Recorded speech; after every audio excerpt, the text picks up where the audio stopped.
ირანი პანიკაშია მას შემდეგ, რაც თეირანის გარედან გავრცელებული ცნობების მიხედვით, მასუდ პესეშტემ, რომელმაც როგორც ამბობენ, უზენაესი ლიდერის კაბინეტს გადადგომის წერილი გაუგზავნა, განაცხადა, რომ მისი მთავრობა დაცლილია რადიკალური ფრთების მიერ, რომლებიც რევოლუციურ გვარდიას უკავშირდება. კრიზისი დაიწყო მაშინ, როცა დონალდ ტრამპი აკონებდა შეთანხმების ხელმოწერას შეერთებულ შტატებსა და ირანს შორის და ამავე დროს 2026 წლის 1 ივნისს ორშაბათს ტექსტში უფრო მკაცრ ცვლილებებს ითხოვდა.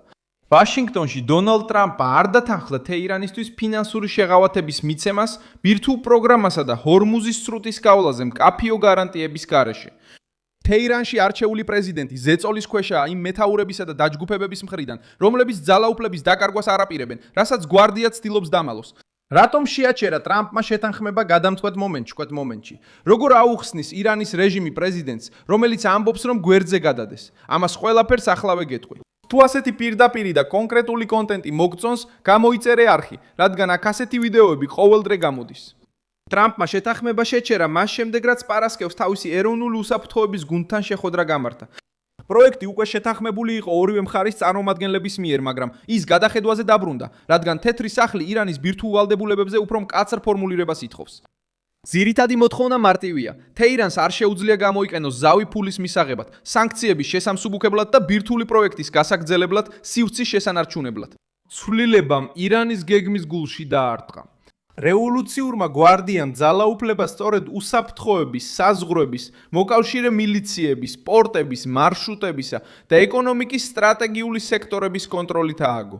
როცა დიპლომატია ამ ძალაუფლებაში ჩარევას ემუქრება, მეთაურები ცდილობენ მუხრუჭი ჩააგდონ. სწორედ ამ გარემოში გავრცელდა ინფორმაცია, რომ პეზესკინმა გადადგომის წერილი გაგზავნა. საერთაშორისო მედიაში გავრცელებული ინფორმაციით, მან უჩივლა, რომ ცენტრალური გადაწყვეტილებები სამოქალაქო მთავრობის გარეშე მიიღებოდა, რაც რევოლუციური გვარდიის შიგნით უფრო მკაცრი ფრაქციებისთვის სივრცეს ხსნიდა. მასუდ პეზესკინმა ოფიციალურად ჩაიბარა ირანის პრეზიდენტის პოსტი 2024 წლის 28 ივლისს, მას შემდეგ რაც მოიგო ვადამდელი არჩევნები, რომელიც ებრაჰიმ რაისის გარდაცვალების შემდეგ ჩატარდა. ის კარდიოლოგი ექიმია, ყოფილი ჯანდაცვის მინისტრი და პოლიტიკოსი, რომელიც ირანის სისტემაში ზომიერად მიიჩნევა. პრეზიდენტის რანგში ის ცდილობს უფრო მეტი გარე დიალოგის, გარკვეული სოციალური გახსნილობისა და ეკონომიკური აღდგენის ხაზის დაცვას. თუმცა მისი ძალაუფლება შეზღუდულია, რადგან ირანის ყველაზე მნიშვნელოვანი გადაწყვეტილებები უზენაეს ლიდერზე გადის. ირანის ერთ-ერთმა ოფიციალურმა პირმა უარყო გადადგომა, მაგრამ უარყოფა პოლიტიკურ ზიანს ვერ შლის. კრიზისი მხოლოდ თეირანში არ დაბადებულა. ის გაიზარდა იმიტომ, რომ დონალდ ტრამპმა ყველაზე გრძნობიარე წერტილზე დააჭირა ხელი, ფული დაპირების სანაცვლოდ. თეთრი სახლი არ სურს გაემეოროს შეცდომა და მილიარდები გაათავისუფლოს. შემდეგ კი არ მოაჩინა, რომ რეჟიმმა ეს დრო სამხედრო მანქანის გადასაწყობად გამოიყენა. ბოლო დღეებში ამერიკულმა ძალებმა ირანული დრონები ჩამოაგდეს, რომლებიც კომერციულ გემს ემუქრებოდნენ ამ რეგიონთან ახლოს. ასეთი ტიპის პროვოკაციებმა ვაშინგტონის შეფასება კიდევ უფრო გაამყარა. ირანი მოლაპარაკებებს მაგიდასთან მართავს, მაგრამ ზღვაში საზღვრებს ცდის. რევოლუციური გვარდია კარგად ხვდება ამ უნაკვეთის მნიშვნელობას. ჰორმუზის სრუტის შანტაჟის გარეშე გახსნა სამხედრო ფრთას ზეწოლის ინსტრუმენტს ართმევს. გამდიდრებულ ურანზე კონტროლის მიღება კიდევ ერთ ბარათს ართმევს მათ. ბირთვულ მოლაპარაკებებში უფრო მკაცრი კონტროლით შესვლა ამცირებს იმ ნაცრისფერ ზონას, რომელსაც რეჟიმი წლების განმავლობაში იყენებდა გარე შეღავათების მოთხოვნისას, მაშინ როცა რეგიონულ საფრთხეს ინარჩუნებდა. აი ამიტომ ჩანს პეზეშკინი შუაში მოქცეული.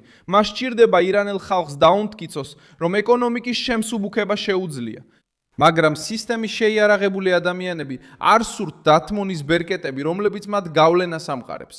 ტრამპმა ეს დაყოფა შეამჩნია და ამით ისარგებლა. მან მოლაპარაკებების კარი არ დახურა, მაგრამ ასევე არ დათანხმდა სუსტი დოკუმენტის ხელმოწერას, მხოლოდ იმისთვის, რომ მშვიდობა გამოეცხადებინა. ამერიკული გუნდი ითხოვს, რომ ტექსტი თავიდან აიცილოს ბუნდოვანი ინტერპრეტაციები, განსაკუთრებით ბირთვულ იარაღზე, ურანის მარაგზე, საზღვაო გზებზე და გატინულ ფინანსებზე. თეთრი სახლის ლოგიკაა, რომ მიიღოს გარანტიები მანამდე, სანამ რაიმე ჯილდოს გადასცემს რეჟიმს. თუ თეირანი შვებას ითხოვს, უნდა დაამტკიცოს, რომ უბრალოდ დროს არ ყიდულობს.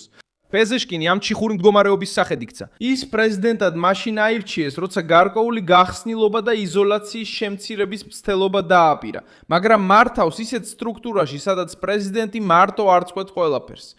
ნამდვილი ძალაუფლება გადის უზენაეს ლიდერზე, რევოლუციურ გვარდიაზე, რელიგიურ აპარატსა და უსაფრთხოების სამსახურებზე.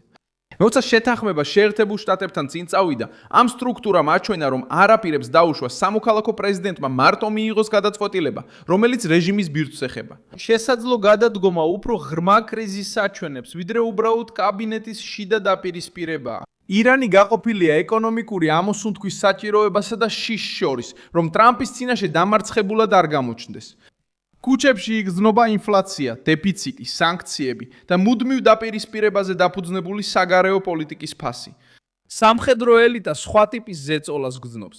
თუ მკაცრ შეთანხმებას დათანხმდება, კონტროლის ნაწილს დაკარგავს. თუ უარს ითქვის, რეჟიმი იზოლაციაში დარჩება და მოსახლეობა კიდევ უფრო მეტ ტანჯვას განიგანისდის. სწორედ აქ ტრამპის ნაბიჯი უფრო მძიმე ხდება. როდესაც მან ცვლილებები მოითხოვა მას შემდეგ, რაც თქვა, რომ შეთანხმება თითქმის მზად იყო, მან ნათლად აჩვენა, რომ ხელმოწერა ცარიელი ტროფეის სახით არ იქნება გამოყენებული. ამერიკის პრეზიდენტს სურს დოკუმენტი, რომელიც თეირანს სავალდებულო და გადამოწმებად ვალდებულებებში ჩააყენებს. ეს კი რევოლუციურ გვარდიას არაკომფორტული არჩევანის წინაშე აყენებს.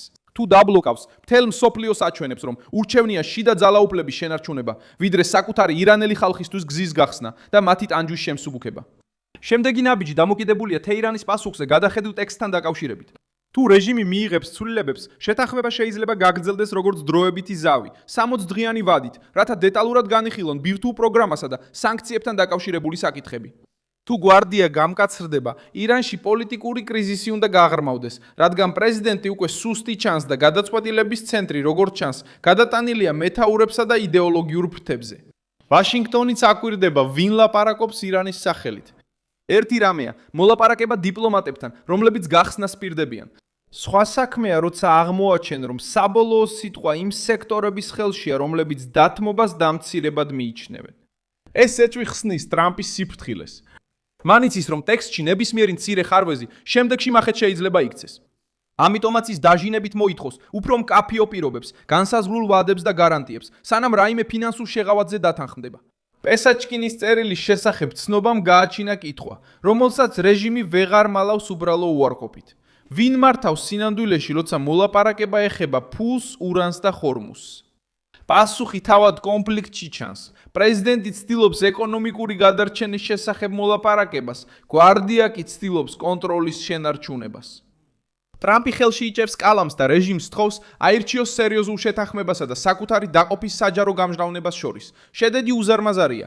დაუყოვნებლივი შედეგია შეთანხმების შეჩერება, დასუსტებული ირანის პრეზიდენტობა და რევოლუციური გვარდიის ზეწოლის ცენტრში მოქცევა. რეჟიმს სურდა ძალის დემონსტრირება, მაგრამ ეხლა უნდა ახსნას, რატომ ლაპარაკობს მისი პრეზიდენტი თანამდებობიდან წასვლაზე, სწორედ მაშინ, როცა ყველაზე მნიშვნელოვანი შეთანხმება აშშ-თან მაგიდაზე დევს. თეირანის შემდეგი პასუხი მხოლოდ ზავის ბედს არ გადაწყვეტს, ის აჩვენებს, აქვს თუ არა ირანს ჯერ კიდევ სამოქალაქო მთავრობა, რომელსაც მოლაპარაკება შეუძლია. ან თუ ხისტმა ფრთამ საბოლოოდ აიღო მართვის ბერკეტი. მე ვარ მილსონ ალვესი, გლობალი ინტერნაციონალისტი და ჩემი მიზანია ყოველდღე მოგაწოდო ჭეშმარიტი ინფორმაცია. სიახლეების ბულები ვიდეოს აღწერაშია. მოიწონე ეს ვიდეო, გამოიწერე არხი და ბოლოს გადახედე კომენტარებს, რომ კიდევ უფრო მეტად ჩაერთო მილსონ ალვესის საზოგადოებაში.